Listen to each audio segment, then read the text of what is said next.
기도하시겠습니다. 사랑과 은혜가 충만하신 주님 감사합니다. 귀하고 복된 날 오늘도 저희를 사랑하셔서 주님의 전에 불러 모으시고 인도하사 아버지 오늘도 하나님의 말씀을 먹게 하시니 감사합니다. 오늘도 이 말씀을 통하여서 우리의 삶 가운데에 자로나 우로나 치우치지 않게 하시고 주님만을 바라보는 귀한 인생들 될 수 있도록 역사하시고 도와주옵소서. 모든 것 주님께 맡기오며 예수님의 이름으로 감사하며 축복하며 기도하였나이다. 아멘. 할렐루야.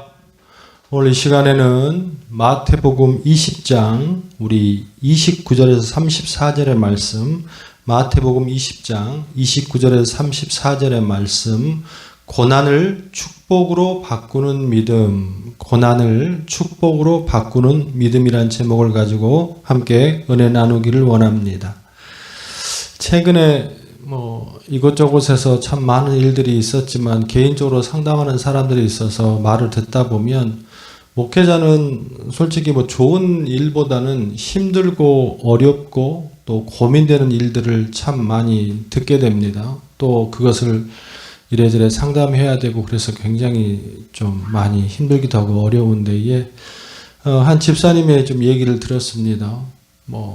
사업이 완전히 실패하는 모습으로 들어갔다. 거기에 가정까지 어려워지고 또 아이들까지 건강까지 이것저것 굉장히 참 어려운 순간을 살고 있다. 목사님은 어떻게 하면 좋겠습니까? 이런 말을 들으면 참 목회자들이 해줄 말이 많이 없어요. 솔직한 말씀으로. 그분도 신앙이 참 좋은 분이고 믿음을 갖고 있는 분인데 불구하고 또 제가 함께 목양하는 식구가 아니기 때문에 그 믿음이 어떤 신앙을 가졌는지 정확하는 모르겠으나 그런 어려움을 당하면 이게 징계의 문제인지 훈련의 문제인지 잘 모르기 때문에 어떤 말씀을 드리기가 참 어렵지만 어쨌든 간에 제가 드릴 말씀 많이 없었지만 그 집사님이 마지막에 했던 것이 참 은혜를 많이 받았어요. 무슨 말이냐면 사업이 힘들어지고 건강이 어려워지고 상황이 다 어려워졌기 때문에 난 교회 안 나가요. 아니면 이래저래 하나님 없는 것 같아요. 배신할 거예요. 그게 아니라 마지막에 그런 말씀을 하시더라고요. 이래저래 해서 많이 힘들고 어려워져서 하나 깨달은 것이 있다. 예전에는 몰랐던 하나님과 대화하고 기도하고 나누는 법을 깨달았고 바쁠 때는 돈 벌기 바빴고 사람 만나기 바빠서 교회에서 기도 한번 못했던 모습이 요즘에는 정말로 신앙인으로서 정말 신앙인답게 사는 것 같다. 하나님을 더 붙잡는 것 같다. 그런 말씀을 들어서 참 그런 생각이 듭니다. 인생에 있어서 그런 찬양이 있잖아요. 고난이 유익이라 란 찬양이 있듯이 저는 예전에 참 그런 말 어렸을 때는 그런 생각이 들었거든요. 고난이 무슨 유익이야. 고난은 고난이지. 하지만 하나님께서 우리 인생길 가운데에 축복도 주시고 고난을 주신 이유는 이유가 있었겠구나 라는 것을 저는 나이가 좀 들어가면서 좀 많이 깨닫고 느끼는 것 같습니다. 돈은 잃고 또 건강은 잃었지만 그 사람이 한 가지 찾은 게 있죠. 그게 뭐예요? 하나님과의 관계, 은혜를 찾았다는 것에서 참 은혜가 되는 것 같습니다. 제가 오늘 이 말씀을 왜 이렇게 시작하냐면 오늘 본문의 두 맹인도 인생의 치명적인 결핍을 가지고 있습니다. 결핍이 아니라 아주 큰 고난이죠. 그게 뭐냐면 앞을 볼 수 없는 너무나도 힘든 결핍과 고난으로 살아갑니다. 그래서 앞을 제대로 보지 못하다 보니까 일반 생활이 안 돼요. 또한 여러 가지 먹고 살기가 어려워요. 그래서 길거리에서 구걸하면서 삶을 살아가는 비참한 인생이 소개됩니다. 그런데 이 본문에 발견한 놀라운 포인트는 무엇이냐면 앞을 보지 못하는 어려움을 가졌기 때문에 길거리에서 구걸하는 삶을 살았기 때문에 오늘 누구를 만나요? 예수님을 만났고 또한 예수님의 신적인 기적의 체험을 성공적으로 느끼고 또한 성경에 등장하는 인물이 되었다는 거예요. 그에게는 너무나 힘든 어려움이 있었지만 그걸로 인하여 주님을 찾았기 때문에 어느 누구도 경험하지 못했던 은혜를 누렸다. 그렇기 때문에 우리의 삶 속에서 많이 채워지고 모든 것이 풍족해서 축복은 아닌 것 같습니다. 어려운 결핍 속에서도 자기의 결핍, 고난, 자기의 약점을 어떻게 축복의 통로로 바꾸는가가 인생의 최고의 관점이고 비결이겠다. 할렐루야. 가만히 살펴보면 성경에는 이러한 자기의 약점을 축복의 기회로 삼는 사람들이 여러 곳에 등장합니다. 또한 그런 사람들에게는요, 한 가지 공통적인 특징이 있어요. 그게 뭐냐면 기회를 놓치지 않습니다. 할렐루야. 기회가 왔을 때에 절대로 놓치지 않는 집요함을 모두 가지고 있다라는 거예요. 그러면 오늘 그 기회가 뭔지 조금 더 볼 텐데, 오늘 본문의 두 맹인도 이러한 케이스예요. 지금 등장하는 마태복음 20장의 오늘 배경의 장소는 여리고입니다. 여리고. 우린 여리고 하면 잘 알지요. 여리고 유명한 사람이 누가 있어요? 삭개오가 있죠. 세리장으로 있었던 삭개오. 삭개오가 세리장으로 있었어요. 여리고에. 그러니까 세리들 중에 장으로 있었다고. 그만큼 그곳은 상업, 무역 중심의 굉장히 큰 도시였고 돈이 많은 곳이었다는 거예요. 자, 그렇다면 돈이 많고 사람이 많기 때문에 무엇도 많아요? 거지들도 많다는 거예요. 구원한 사람들도 많다는 거예요. 지금 그곳에 이 두 맹인이 이름은 소개되어 있지 않아요. 두 맹인이 지금 거기서 조금 뭘 얻어먹겠다고, 인생을 영위하겠다고 지금 거기에 죽치고 앉아 있는 거예요. 그런데 중요한 것은 오늘 기회가 왔어요. 어떤 기회예요? 여러분, 기회하면요, 복권이 당첨되고 무엇인가 막 새로운 것이 일어나고 이럴 텐데, 인생 가운데 기회는요, 딱 한 가지밖에 없습니다. 누구를 붙잡는 거예요? 예수님. 할렐루야. 할렐루야. 예수님이 지금 그 여리고를 지나가십니다. 이 인생 가운데는 어떠한 기회보다도 가장 큰 기회인 거예요. 그런데 중요한 것은 오늘 곰곰이 생각을 한번 해봤어요. 지금 이 큰 도시에 구걸하는 사람이 둘밖에 없었을까? 길거리에는 안진뱅이도 있었을 것이고 장님도 있었을 것이고 여러 가지 거지들이 너무 많았다는 거죠. 근데 중요한 것은 오늘 고침을 받은 사람은 딱 몇 사람? 두 사람밖에 없었다라는 거예요. 지금 이 모습을 보면서 이 사람이 했던 게 뭐예요? 그 예수님의 모습을 보면서 그들은 돈을 요구하지 않았어요. 무엇을 얻어먹으려 하지 않았어요. 그가 요구한 주여 우리를 불쌍히 여기소서 다윗의 자손이여. 여기서 다윗의 자손이여 이 말은 뭐냐면 당신은 구세주가 되십니다. 당신은 구원자가 되십니다. 목숨을 걸고 그분을 붙잡았다는 거예요. 할렐루야. 우리의 인생길 가운데에 기회는 반드시 옵니다. 그 기회는요, 성공하는 기회가 아니고 누구를 붙잡는 기회예요? 예수님을 붙잡는 기회예요.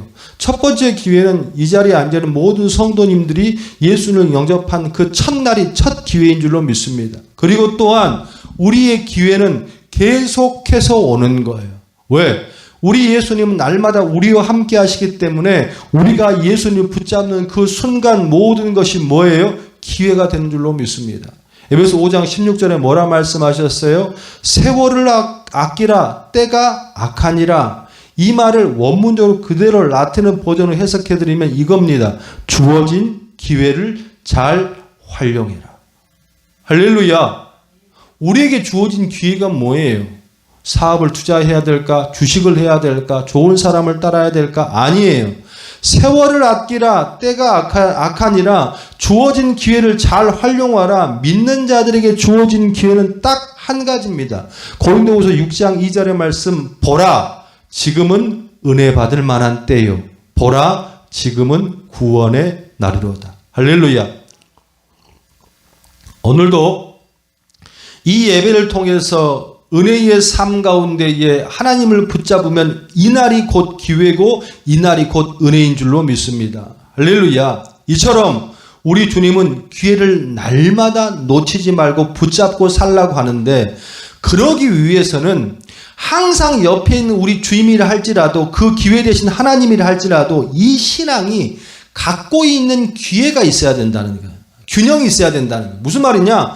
여리고에는 많은 거지들과 많은 사람들이 있었어요. 그러면 그 모든 사람들에게는 기회가 주어진 거예요, 안 주어진 거예요? 주어진 거지. 안진뱅이도 있었고요. 다른 사람도 있었고요. 그런데 오늘 본문은 소개되지 않았지만 여리고성에 있어서 축복을 받은 사람이 오늘 이 두 사람 빼고 또 하나 있죠. 또 누굽니까? 삭개오도 있었잖아요. 삭개오도. 어쨌든 간에 수십만의 사람이 있었지만 하나님을 통하여서 예수님을 통하여서 축복을 얻은 사람은 몇 사람 안 되더라는 거예요. 그러면 이런 생각이 들었어요. 그렇다면 그 많은 사람들과 삭개오를 비롯해서 오늘 두 맹인은 뭐가 달랐을까? 어떤 모습이 달랐을까? 특히 오늘 두 맹인은 무엇이 달랐기 때문에 이렇게 고난을 축복으로 받았을까? 이런 맥락을 가지고 곰곰이 말씀을 묵상하다 보니까 이들이 갖고 있는 두 가지 균형이 있더라는 거예요. 우리의 삶 가운데에 아무리 고난이 와도 어려움이 와도 그 고난을 축복으로 바꿀 수 있는 은혜를 갖기 위해서는 그 신앙 가운데 두 가지가 반드시 있어야 돼. 그 첫 번째가 무엇이냐면 확신에 찬 믿음의 태도가 필요합니다. 할렐루야. 그러니까 믿음은 믿음인데 확신에 찬 믿음이에요. 오늘 이 자리에 많은 사람이 앉아있고 함께 예배를 드리고 있어요. 여기에 믿음 없다고 할 사람이 어디 있습니까? 믿음이 있으니까 이 주일날 아침에 오늘 여기 나와서 예배 드리고 앉아있는 거 아니에요? 그런데 중요한 것은 그 믿음의 폭은 다 달라. 어떤 사람은 그냥 뭐 집사람이 와이프가 가자고 그러니까 끌려 나온 사람도 있을 것이고, 어떤 사람은 어쩔 수 없이 사람 이목에 따라 나온 사람이 있을 것이고, 어떤 직분자는요 목사님이 안 가면요 그러니까 또 나온 사람이 있을 것이고, 이런 믿음도 있는 반면에 어떤 사람은요 일주일 내내 예배를 기다리고 일주일 내내 하나님을 사모하는 마음으로 빨리 교회 갔으면 좋겠다라는 마음을 가지고 확신에 찬 믿음을 갖고 있는 사람도 있다 없다? 있다라는 거예요. 고침을 받은 두 맹인과 성경에 기록되어 있지는 않지만 수많은 병자들이 거지들이 그 모습 가운데에 고침을 받을 수 있었다는 것은요 딱 한 가지입니다. 믿음이 달랐어요. 오늘 그 여리고성에 거지도 있습니다. 다른 불우한 사람들이 많습니다. 하지만 그 사람들은요 아무도 고침을 받지 못하고 그 고난을 그대로 갖고 사는 거예요. 예수님이 거기에 계셨음에도 불구하고, 예수님이 이 예배 현장에 있음에도 불구하고 어떤 사람은 오늘 예수님을 만나고 무엇에 응답받고 하는 사람이 있는가 반면에 어떤 사람은요 졸다가는 사람도 있다는 얘기. 그러면 그 믿음이 어떤 믿음인가? 첫 번째는 확신에 찬 믿음. 그가 고침을 받을 수 있었던 것은 기질이나 열정이나 이런 게 아니에요. 그것 때문에 쭈삣쭈삣 해가지고 예수님을 물어 이게 아니라 그 예수님이 누군지 정확하게 아는 믿음이 있었기 때문에 그에게 매달릴 수 있는 거예요.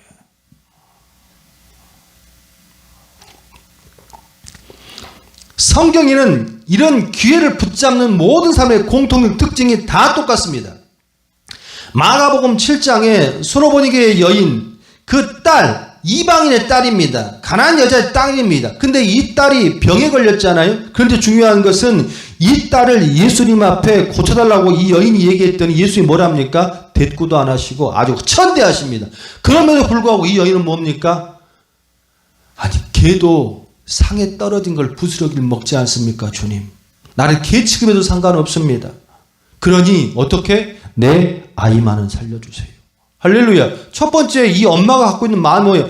마음이면 첫 번째 그 마음은 어떻게든지 내 딸을 살리고 싶다. 살려야 된다. 이게 1번이지 않겠습니까? 두 번째는 뭐냐? 이게 더 중요한 거예요. 내 딸을 살리기 위하여선 이 딸을 고치기 위해서는 누구한테 가야 되는 거야? 의사한테 가야 돼?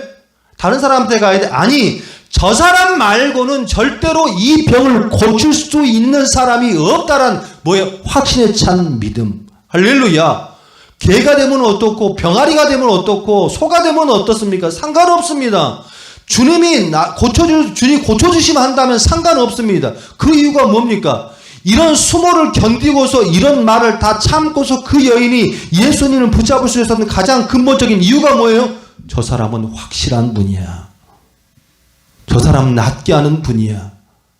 그 믿음이 없다면 그렇게 천시를 받고 그렇게 무시를 당하면 지가 잘나면 얼마나 잘났길래 이러면서 콧방귀 끼고 갔을 거예요. 그런데 이 여인은 끝까지 붙잡더라는 거예요. 그게 뭐예요? 기질의 문제가 아니에요. 열정의 문제가 아닙니다. 뭐예요? 확신의 문제. 또한 마가복음 2장에 나온 중풍병 환자, 내 친구를 살리기 위해서는 어떻게 누구한테 가야 돼? 예수님한테 가야 돼. 뭘 뜯어버려? 지붕을 뜯어버리잖아요. 있을 수 없는 일이에요. 여러분, 확신에 찬 믿음을 갖고 있는 사람은요, 절대로 환경에 굴하지 않습니다. 할렐루야. 왜? 환경이 그 예수님 앞에 나아가는 것에 방해를 받을 수 없는 거예요. 할렐루야. 우리의 삶 가운데 오늘 이 아침에 과연 어떤 마음을 가지고 어떤 믿음을 가지고 이 자리에 앉아 있습니까? 여러분, 진짜로 그분이 나의 구세주가 되시고 무엇인가 내가 그분을 통하여서 할 수 있다는 믿음을 갖고 있는 사람은요, 이렇게 졸고 있을 수 없어.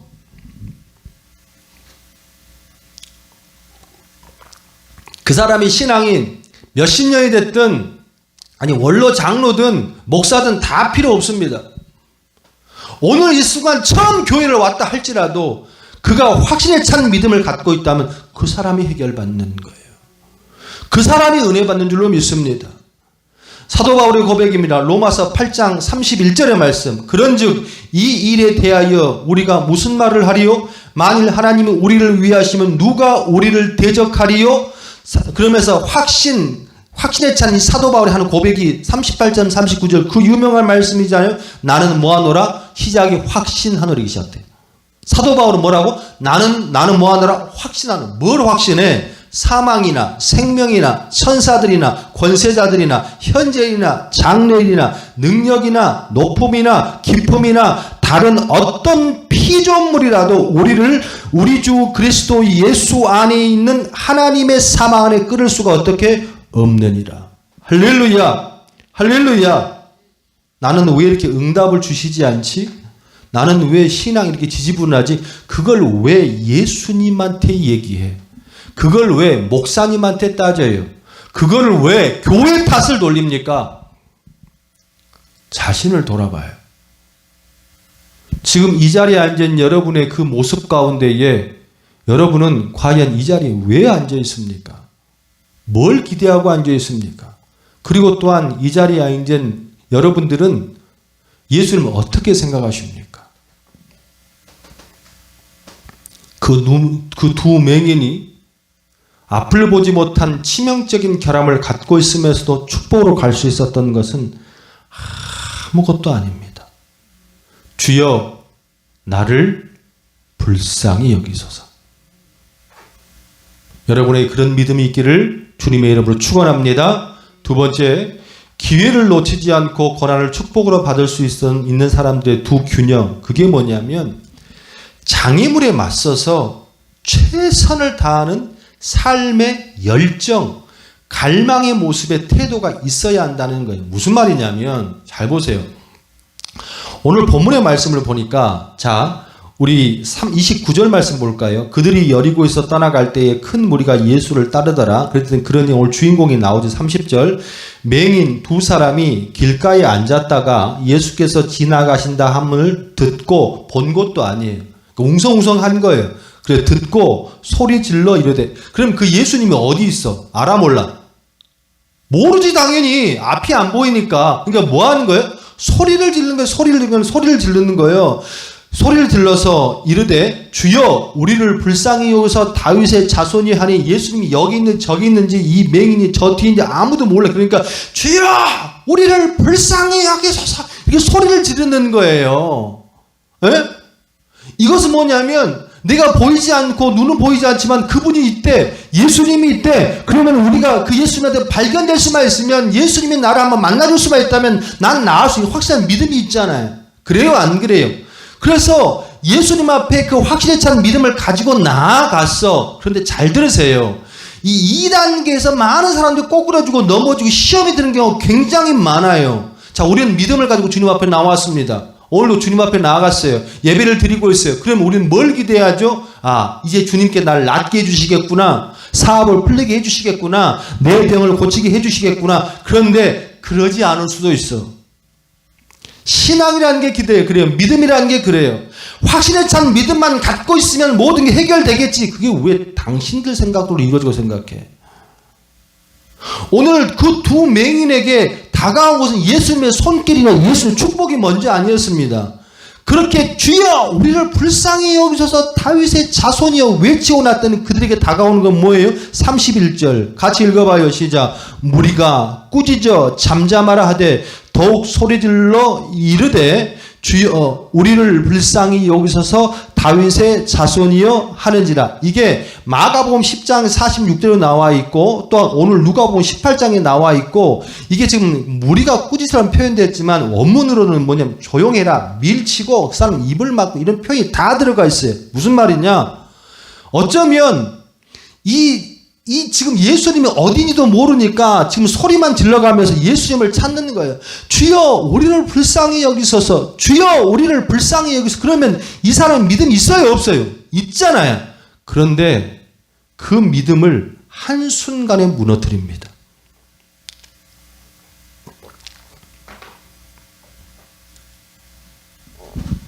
우리에게는 예수를 믿고 나아가면 하나님 은혜로 축복이 먼저 오면 참 좋겠어요. 근데 저는 잘 모르겠습니다. 하지만 여러분이 생각하는 대로 축복이 먼저 오지 않을 수도 있습니다. 어쩌면 소리를 들며 나아가는 그 두 맹인에게 조용히 하라고 돌을 던졌을지도 아니면 뺨을 맞았을지도 아니면 밀쳤을지도 모르겠습니다. 그러면 여러분은 어떻게 하겠습니까? 아니 예수님 찾으면 축복 온다며, 교회 나가면 뭔가 잘 된다며, 그런데 더 어려움이 찾아와.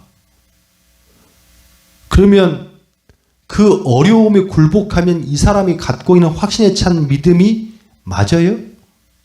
확신에 찬 믿음이라는 건 그게 아니에요.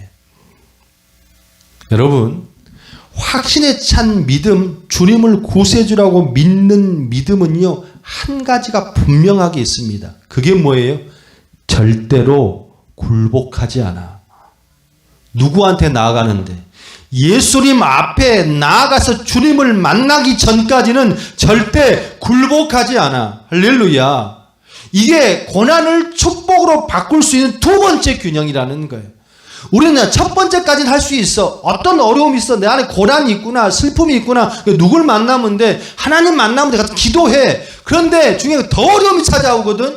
더 고난이 찾아오거든. 예의 필요 없다. 그거는요, 그냥 자기의 어려움을 달래기는 하소일 뿐이에요. 진짜 어려움은, 진짜 고난을 만나서 주님을 믿는 사람은 사도 바울이 뭐라고 고백했습니다. 자기는 확신 안 되잖아. 사망이나 생명이나 천사나 권세나 현재인이나 장래이나 능력이나 높음이나 기쁨이나 어떤 피조물도 우리 주 그리스도 예수 안에 있는 하나님의 사랑 안에 끊을 수 없느니라. 할렐루야.